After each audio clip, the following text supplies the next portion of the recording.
Good morning students. 2020 और 21 का जो मैथ्स का न्यू सिलेबस के बारे में हम सभी डिस्कस करेंगे। फर्स्ट चैप्टर आपका नंबर सिस्टम है। इसमें आपको जो रिमूव्ड किया गया है वो पार्ट है यूक्लिड डिवीज़न लेमा को रिमूव कर दिया गया है। आप लोग अपने सिलेबस बुक से उस पर टिक मार्क करते रहिएगा और फाइनली आपको सारा चीज़ें ईज़िली पता हो जाएंगी।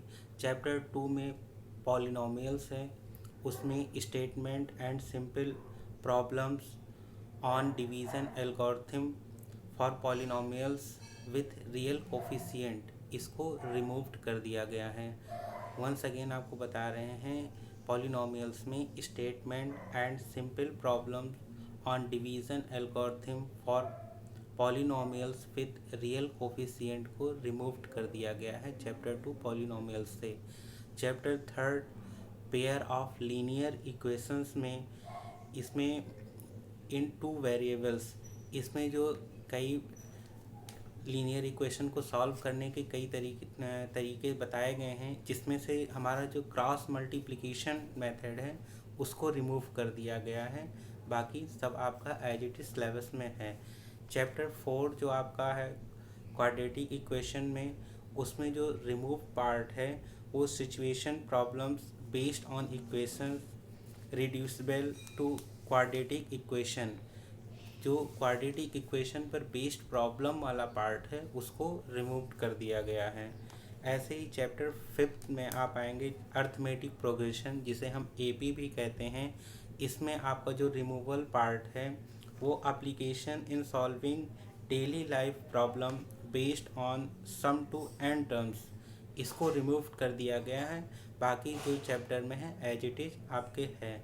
ऐसे ही नेक्स्ट चैप्टर में कोऑर्डिनेट ज्योमेट्री में जो रिमूवल पार्ट है वो एरिया ऑफ ट्रायंगल है, इसको रिमूव कर दिया गया है। आपके एनसीईआरटी का पेज नंबर 168 होगा। अब यूनिट 4 ट्रायंगल्स में आइए। ट्रायंगल्स में जो रिमूवल पार्ट है वो है the ratio of the area of two similar triangle is equal to the ratio of the square of the corresponding sides. एक तो ये रिमूव किया गया है। Second is in a triangle if the square on side is equal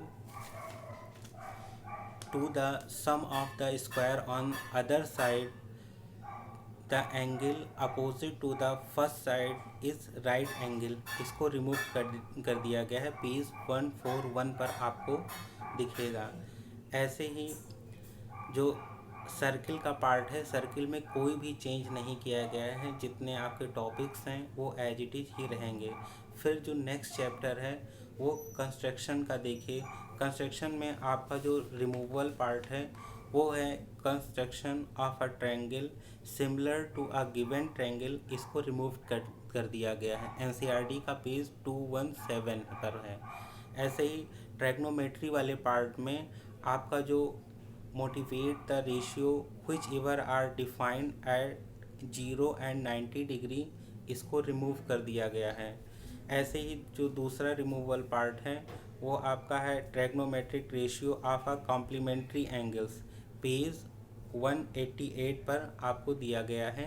ये दोनों remove कर दिया गया है, बाकी कोई चेंज नहीं है। हाइट और डिस्टेंस का जो चैप्टर है इसमें कोई चेंजेस नहीं है आपके। फिर नेक्स्ट जो टॉपिक है एरिया रिलेटेड टू सर्किल, इसमें आपका जो सेंट्रल एंगल ऑफ 120 डिग्री का है वो रिमूव कर दिया गया है। ऐसे बाकी कोई चेंज नहीं है। फिर नेक्स्ट जो टॉपिक है सरफेस एरिया एंड वॉल्यूम में, इसमें जो आपका रिमूवल पार्ट है वो फ्रस्टम ऑफ कोन है। पेज नंबर 252 पर आपको मिल जाएगा। इसमें यही पार्ट रिमूव किया गया है, बाकी एज इट इज है। स्टैटिक्स में जो रिमूवल पार्ट है आपका वो step deviation method for finding the mean के लिए है, ये रिमूव कर दिया गया है। बहुत अच्छा टॉपिक था। पेज नंबर 266 पर आपको दिखेगा। फिर जो दूसरा रिमूवल पार्ट है वो आपका कम्युलेटिव फ्रीक्वेंसी ग्राफ है। इन दोनों चीज़ को रिमूव कर दिया गया है, बाकी स्टैटिक्स में कुछ भी नहीं रिमूव किया गया है। और जो लास्ट लास्ट टॉपिक आपका प्रोबेबिलिटी है, उसमें कोई चेंज नहीं है। ये आपका 2020 और 21 का मैथ्स का सिलेबस है। इसके अकॉर्डिंग आपको अपनी पढ़ाई स्टार्ट करनी है। Thank you.